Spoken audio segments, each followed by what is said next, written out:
assis dans la salle d'attente à la Cité de l'Union africaine, en attente d'être reçu en audience par le chef de l'État.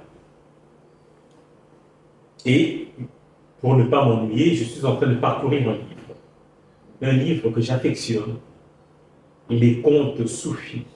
Ce sont des contes arabes où on parle de différentes histoires. Et voilà qu'en parcourant ce livre-là, je tombe sur cette belle histoire. On raconte un jour qu'un sage demanda à son disciple: que cherches-tu au bout du voyage? Le disciple de répondre: je cherche un trésor. Le sage, en souriant, lui dit alors: fais attention. Fais attention, car souvent, les hommes traversent des royaumes entiers à la recherche d'un trésor, sans comprendre qu'ils marchent dessus. Et un peu plus tard, on m'appelle, je suis conduit chez le président de la République, et voici qu'en face de ce dernier, celui-ci me dit: mais tu sais, ambassadeur, j'aimerais te raconter une histoire. Et il me dit: au 19e siècle, il me parle d'un journaliste britannique nommé Sir Henry Morton Stanley, qui traversa l'Afrique centrale à la recherche du célèbre explorateur, le pasteur Livingstone. Stanley pensait chercher un homme, mais en réalité, il découvrait un monde. Un fleuve immense, des forêts sans fin, une biodiversité unique, une terre dont la richesse dépassait l'imagination. Cette terre, c'était quoi?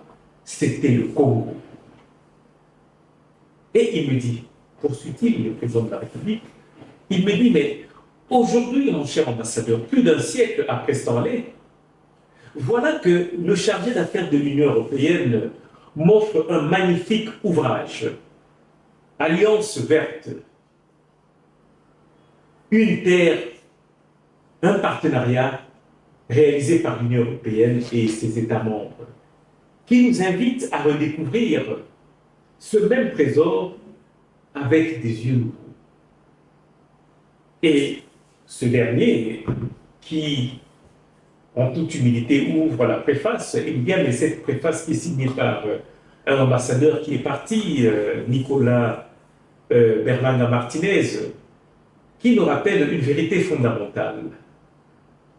Le Congo ne possède pas seulement des richesses minières.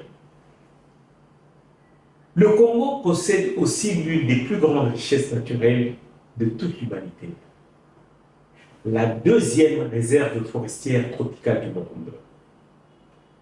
Et le chef de l'État qui dit: mais en lisant les rapports des scientifiques, mais la plus grande réserve de tourbières au monde, avant même l'Amazonie, n'est-elle pas en République démocratique du Congo?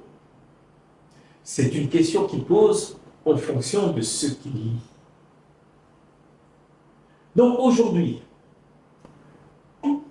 le plus vaste réservoir de la biodiversité d'Afrique, l'un des acteurs majeurs de la lutte contre le changement climatique, c'est la République démocratique du Congo. Et le président ajoute immédiatement quelque chose d'essentiel.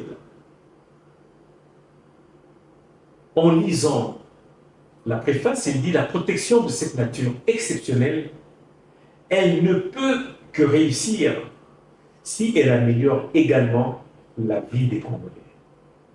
Voilà toute la philosophie de l'Alliance verte.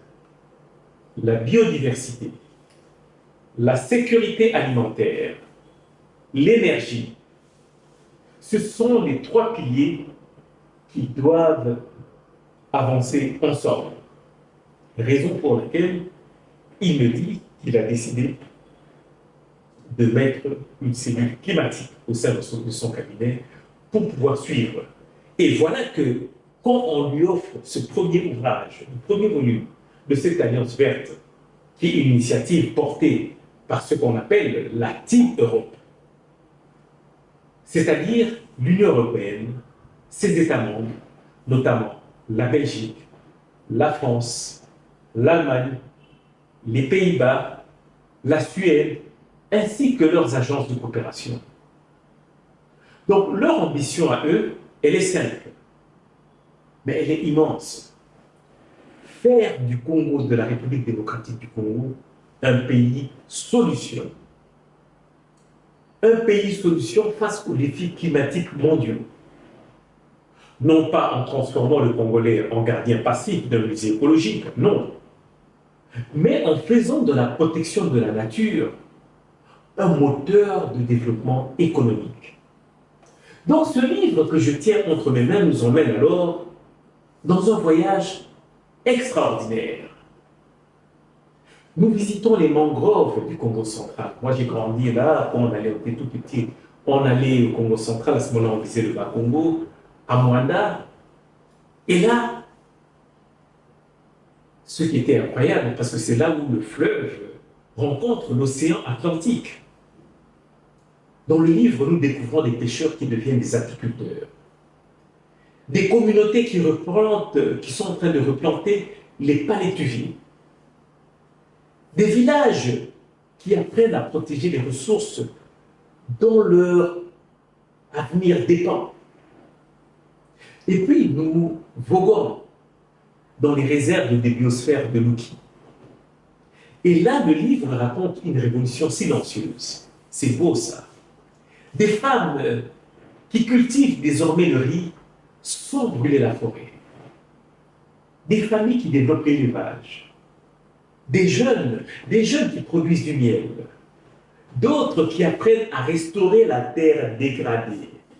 Chaque hectare sauvé devient une victoire contre la pauvreté et contre la déforestation.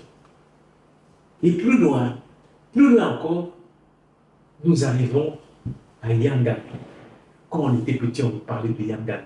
Mais quand on parle de ce qu'on est en train de faire en Asie, les palmiers nains qui viennent ici, on dit peut-être, mais tout cela provenait de Yangambi. Ce nom qui devait être connu de tous les Congolais, parce que Yangambi aujourd'hui, et déjà hier, c'était l'un des plus grands laboratoires africains de la relation entre l'homme et la forêt. Là-bas à Yangambi, chercheurs, agronomes et communautés, ils travaillent tous ensemble. Ils étudient le cacao, le café robusta, la biodiversité, le stockage de carbone, les mécanismes permettant d'augmenter les revenus agricoles tout en réduisant la destruction des forêts. L'un des messages les plus puissants de ce livre concerne l'agriculture, et l'agriculture, pas l'agriculture conventionnelle, mais l'agriculture sans bruit. Cette pratique ancienne qui permet de produire rapidement, mais qui détruit progressivement les sols. Et vous savez, pendant la saison sèche, souvent vous voyez qu'on est en train de brûler les forêts. Et ça, c'est quelque chose qu'on déconseille. Et le livre montre qu'il y a d'autres solutions qui existent. L'agroforesterie, la culture du cacao sous couvert forestier, l'amélioration des semences, la diversification des revenus. Autrement dit, produire plus tout en détruisant moins. Mais ce qui m'a peut-être le plus frappé, c'est le chapitre consacré à l'éducation.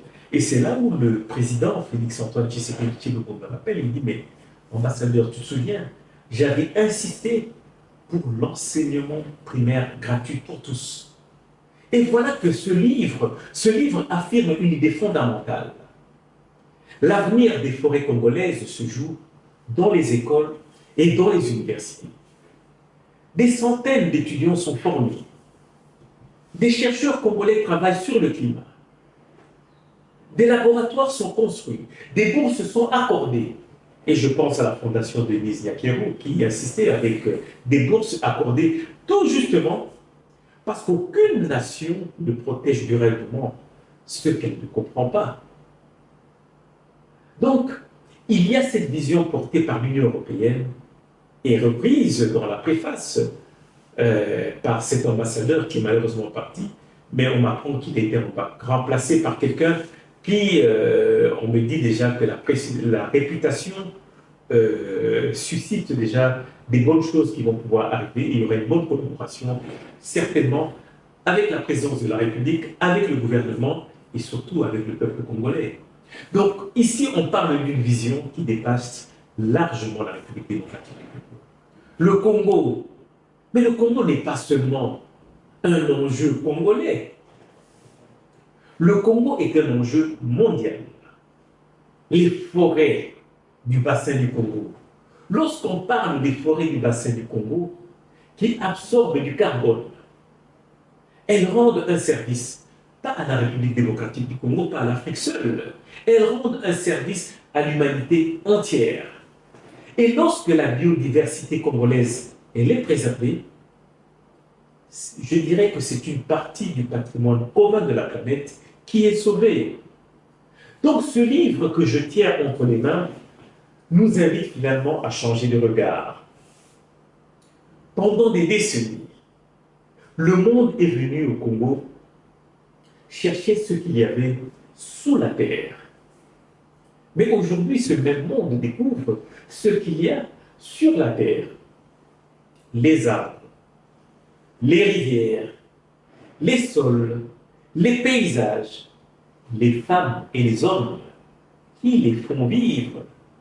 Et cela peut être englobé dans ce drapeau. Et je dirais que peut-être est-ce là la véritable revanche du Congo. Non plus seulement être un scandale géologique, mais devenir une puissance écologique, devenir une puissance agricole, devenir une puissance scientifique, devenir une puissance de solution. Stanley était venu chercher Livingstone. L'Union européenne, elle est venue chercher quoi? Elle est venue chercher un partenaire. Et ce livre nous montre que ce partenaire existe. Il s'appelle comment? Il s'appelle comment?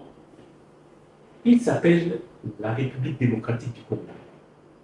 Une terre, un partenariat, une espérance pour l'Afrique et certainement une espérance pour le monde.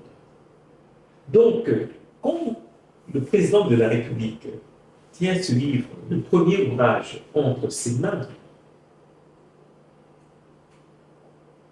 c'est parce que dans son projet de société, il dit se retrouver là-dedans. Là-dedans, pourquoi? Parce que nous avons tendance à négliger l'essentiel pour pouvoir nous focaliser sur l'accessoire. Et me dira-t-il, ambassadeur, évitons toujours de chasser la proie pour pouvoir privilégier l'homme. J'ai dit